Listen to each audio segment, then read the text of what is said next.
drilling has gone to sea. The never-ending search for new fields has pushed drilling into the offshore areas. Thousands of feet under the continental shelf lie vast pools of oil, waiting for those willing to go after it. It's not simple, however. Let's take a look at some of the problems in the erection of an offshore drilling rig. A derrick barge capable of heavy lifts helps to lessen erection time. This unit has a lift capacity ranging from 20 tons to 250 tons, depending on the angle of lift.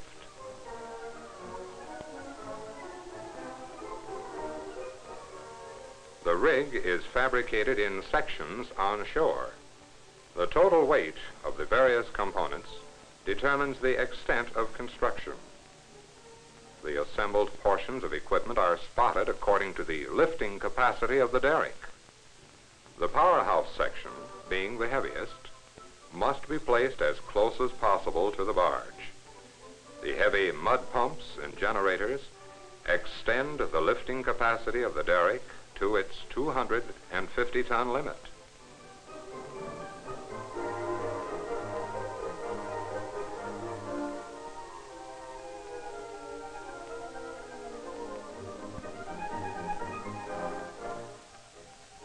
The powerhouse is pulled inward on skids and rollers to allow a minimum distance lift.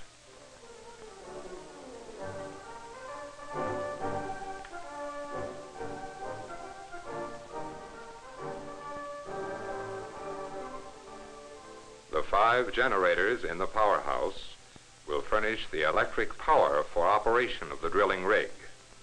Mud pumps, used for circulating the drilling fluid, demand the majority of power during drilling operations. This all-important compact section will furnish enough power for drilling to depths of 18,000 feet or deeper.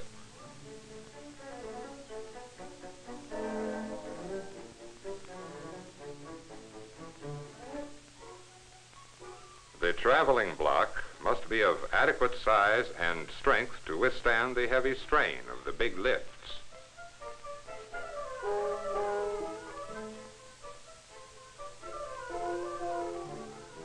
Thousands of feet of pipe are used in oil well drilling.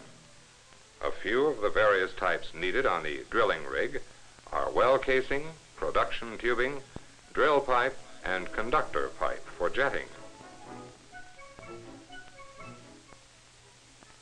A powerful wire line hoist will serve many purposes on the drilling rig.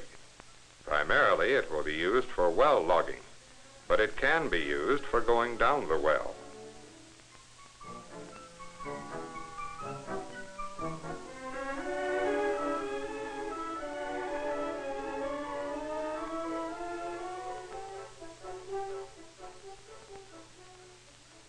Wire line is necessary for the lifting and lowering of the drill stem and other equipment. This heavy 1¼ inch line is needed in great quantities.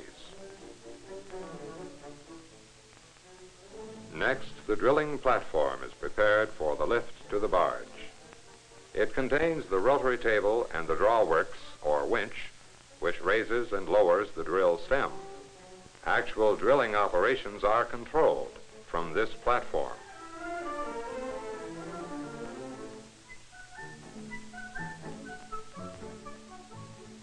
Tall derricks for men of skill and courage. Scrambling like squirrels in a treetop, these men move with sure-footed casualness as they ready it for its lift. Standard derricks are 140 feet high, but additional sections can be added. For the higher it is, the less time is lost in pulling the long string of drill stem. The derrick is designed to withstand winds of hurricane velocity, and its shape and size are decided according to the working space and the strength needed on the job.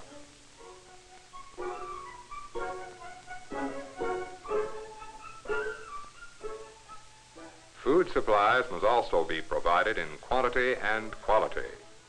The out-of-doors and hard work during the week-long stay of the crew create some hearty appetites.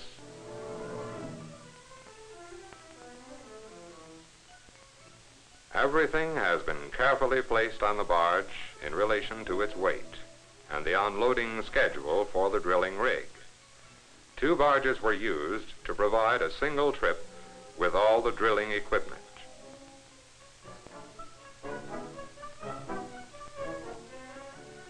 The move out to sea begins with the maneuvering of the barges into the downstream current.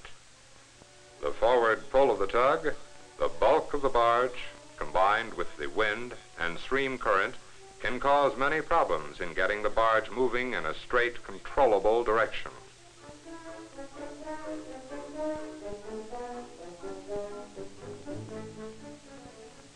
Miles of shoreline pass by on the trip downstream to the sea.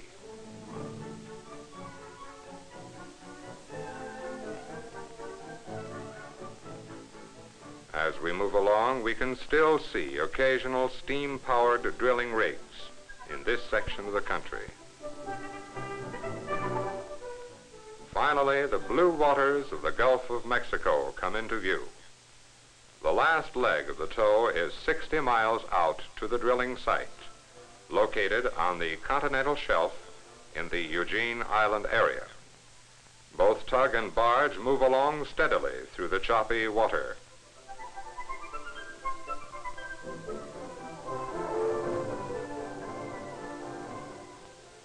After many hours of sea voyage, the empty drill platform is a welcome sight to the construction crew, especially to the landlubbers who have not gained their sea legs on the rolling, bumpy trip out to the site.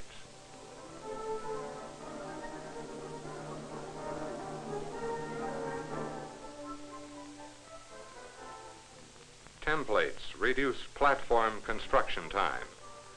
Piles were driven through these templates, and then the platform was assembled. Cathodic protection and magnesium plate prevent seawater corrosion. Monel plate at the waterline provides additional protection. After 7 days of waiting for calm weather, the heavier lifts were made under cover of darkness. After daylight, unloading continues with other equipment such as the pipe rack, used for storing of sections of drill pipe. The derrick is kept busy with the many lifts from the barge to the drilling platform.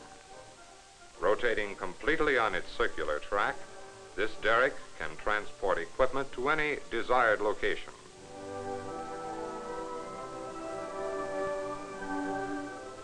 Mud tanks are one of the most necessary items on the drilling rig. They are used to store and mix the drilling fluid. This fluid, called mud by oilmen, is a carefully compounded chemical mixture that makes rotary drilling possible. It helps to lubricate the bit, to prevent high-pressure gas blowouts, to bring cuttings to the surface, and to protect the walls of the well. More than any other factor, it can control the rate of drill penetration. Thousands of dollars are spent on maintaining an adequate drilling fluid system. This hydraulically equipped accumulator for blowout prevention is another vital piece of equipment on the platform. Every safeguard for the successful operation of a drilling rig can be found on these offshore units. The drilling platform is movable and is set on a sliding rail. The superstructure of the derrick is fastened to the platform. In this manner, the entire drilling rig can be moved in relation to the particular hole being drilled. 6 wells will be drilled at this location, and the rig can be placed directly over any of these 6 holes. Each hole will be drilled straight down to a specified depth.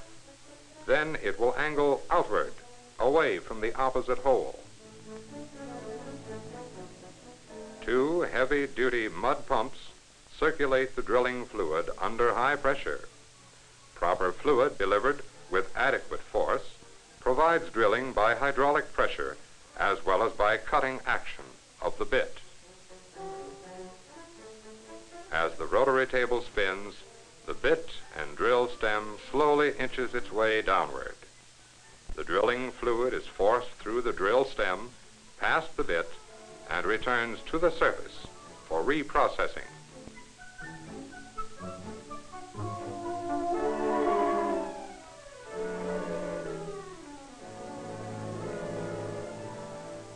The rotary table, drawworks, and mud pumps receive their power from the 5 generators enclosed in the powerhouse. But power alone cannot do the job. Only through the unified operation of all components can the mud continue to circulate and the bit bite deeper and deeper into the earth. The drawworks is the station of the driller. It is here that the rate of penetration is controlled. Gauges inform the driller of the mud pressure at the bit, the weight on the bit, and other data vital to successful drilling. Even though the bit is thousands of feet beneath the surface, it can be handled with precision.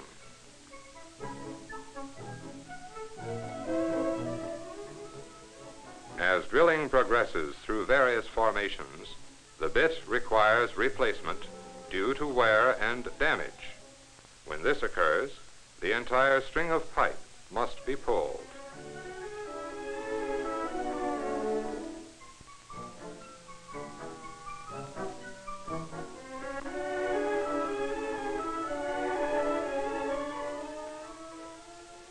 The height of this derrick permits stacking of the pipe in lengths of 90 feet.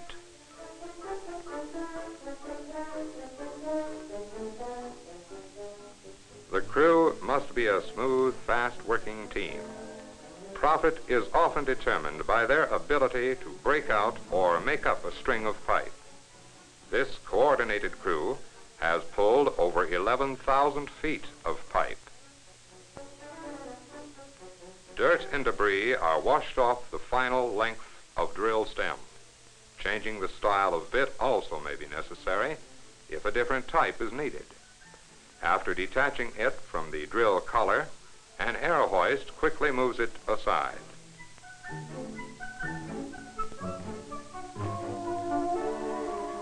With replacement of the bit and lowering of the drill stem, the drilling rig is again making whole.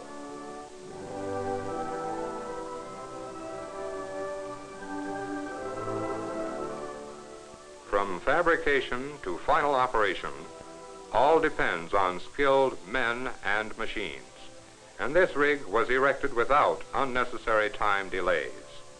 So tomorrow, another probing finger of steel continues its search for oil at a new spot in this wide expanse of blue.